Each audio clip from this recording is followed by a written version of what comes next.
Formé en 2014, avec 7 ans d'expérience, créé par des sportifs, AGL est désormais en Ligue Pro. Le potentiel d'une ville qui est Rufisque sera augmenté selon le président avec l'apport des partenaires comme B-Boy et Solitude. Le choix porté sur Tabanjé pour l'ascension du club de cœur, AGL.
dañu ñëw Thiès pour préparer waajal championnat bi parce que championnat bi bientôt dafa war a démarrer te wàccaay bi aussi da si am solo trop moo tax ñu ñëw à Thiès choisir Thiès pour mën a préparer wu éventuellement si championnat bi ñu jëm. Toutes les équipes au Sénégal choisissent la région de Thiès particulièrement le département de Thiès avec les conditions. bon c'est les conditions climatiques. waaw loolu moom dirigeant yi dañ si xar seen tànk tubéy débloquer beaucoup de moyens pour le club au moins pour objectif bi ñu am ren yàlla mën ko mottali donc moo tax ñu ñëw pour cette année de préparation pour équipe bi. waaw comme ni nga ko gisee rek ñu ngi liggéey parce que pour cette semaine dañuy choisir def 3 séances d'entraînement te 3 séances xam ne ku ko dégg xam ne nekkul séance yomb parce que da ngay war a def séance le matin très tôt mu nekk séance footing. def deuxième séance mu nekk musculation à la salle de musculation troisième séance bi comme ni nga ko gisee mu nekk sur le terrain donc il faut que ñu liggéey bu baax en conséquence pour mën a préparer bu baax ci championnat bi ñu jëm parce que championnat bi presque boo xam ne bu gudd la parce que Ligue 1 14 équipes la nationale 11 équipes la 12 équipes donc y a pas une grande différence. waaw di leen lancer rek ñu ñëw topp seen ginnaaw parce que Rufisque moom noonu la mos a demee fu seen doom nekk rek dañ koy ñëw jàppale.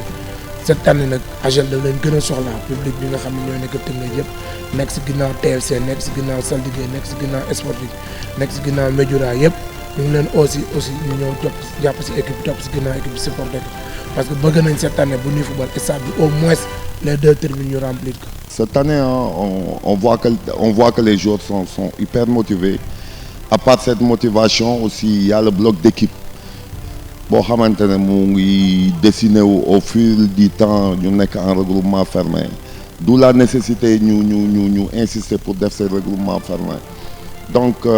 gis nañ état d'esprit bi un très bon état d'esprit mu nekk au niveau jour xam nga tey on a 2 générations yoo xam ne ñoo fi daje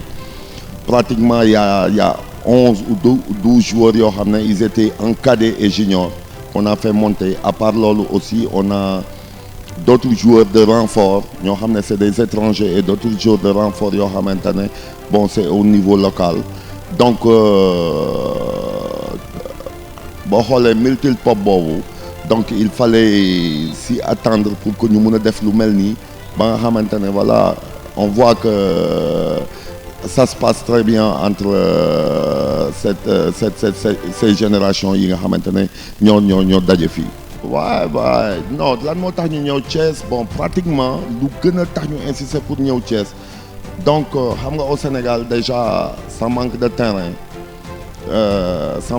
de foot. À part que ça manque de terrain de foot aussi on pourrait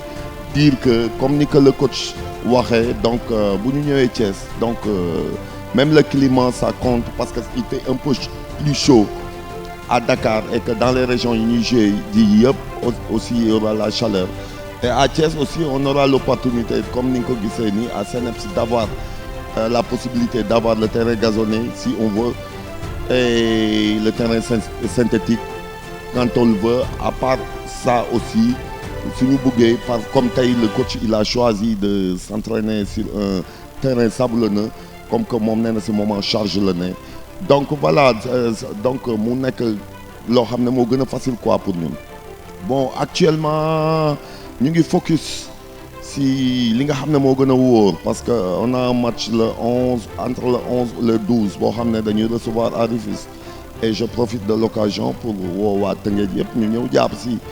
donc bu ñu si jàppee rek je pense que dina dem donc si match boobu rek lañ mën a focus donc mais néanmoins on a dans le coin de la tête que am nañ benn coupe de la ligue boo xamante ne c'est fort possible qu'on le joue vers le 6 mais c'est pas encore confirmé. waaye les difficultés que l'équipe rencontre vous savez à Rufisque on est vraiment désolé di ko wax sax mais les autorités jàppale ñu équipe yi que ça soit muy AGEL je parle pas pour AGEL je parle pour toutes les équipes yi nga xam ne ils sont à Rufisque il faut que ñoom ñu ñëw jàpp ci équipe bi parce que boo xoolee à ce niveau là c'est quelque chose boo xamante ne franchement dañuy def appel aux autorités. boo xoolee am na ñaari sponsors y a Solu Études y a P-Boys waaw voilà donc mais doyul loolu doyul parce que voilà multidimensionnel et war nañ mën a def partenariat parce que bu ñu dimbalee club yi que ça soit AGEL ou autre ou Teungueth FC ou keneen mais seen bopp lañ dimbali parce que seen i jarbaat ñoo fi football seen i doom ñoo fi football. Tu vois un peu tey ñun suñu sañoon tey AGEL day dem en Ligue Pro tey su demee en Ligue Pro tout ce monde bi nga xam ne ils sont derrière mais tout le monde est salarié donc ñoom les entreprises ils doivent voir dans ce sens on appelle toutes les entreprises pour ñu ñëw jàpp si ne serait-ce que par rapport ak ñoom li ñu mën ñun aussi ñu def lu ñu mën pour ñoom mu nekk un partenariat gagnant-gagnant parce que tout le monde y gagne. ñoom dañ ciy gagner ñun dañ ciy gagner tous ceux qui seront derrière vont gagner par rapport à ça. Au sein de l'équipe, j'ai 2 rôles à jouer, vice-président et directeur technique du club. Le directeur du technique est chargé de la formation des jeunes et de suivre la programmation des séances, de les suivre en concertation avec les différents coachs. Le devoir de les perfectionner toujours. C'est pourquoi vous voyez au sein de l'entraînement, il y a différentes techniques de jeu. Il y a le jeu individuel, les techniques individuelles, les techniques collectives. Vous avez vu au début, on a attaqué la séance par ces différentes phases. Ensuite, ils ont eu à échanger le ballon à 2. Peut-être nous passerons à 3, puis à des jeux multiples. 4 contre 4, 3 contre 3, 5 3. Mais dans ces différentes phases traversées, la finalité, c'est de pouvoir les exposer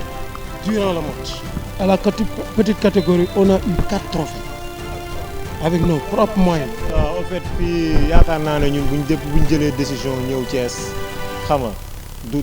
du cadre ne ay fo moo tax mu ñëw fii tey dañ nekkoon équipe boo xamante ni au début dañ daan participer nii xam nga ne dañuy participer nii rek dem ba ci biir bëgg a obligé ne dañuy monter mais cette fois-ci on a décidé de monter premièrement avant ñu ñëw fii loolu lañ def réunion ñun ñëpp ne ren ji cette fois-ci dañuy monter rek am benn adaptation bi am cohésion ci équipe bi xam nga joueurs yi suuree xamante bi gën a am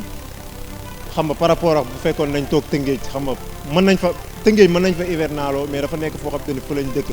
mën nañ hivernalo buñ hivernalo xam nga joueurs yi buñ demee seen kër mën nañ génne dem fii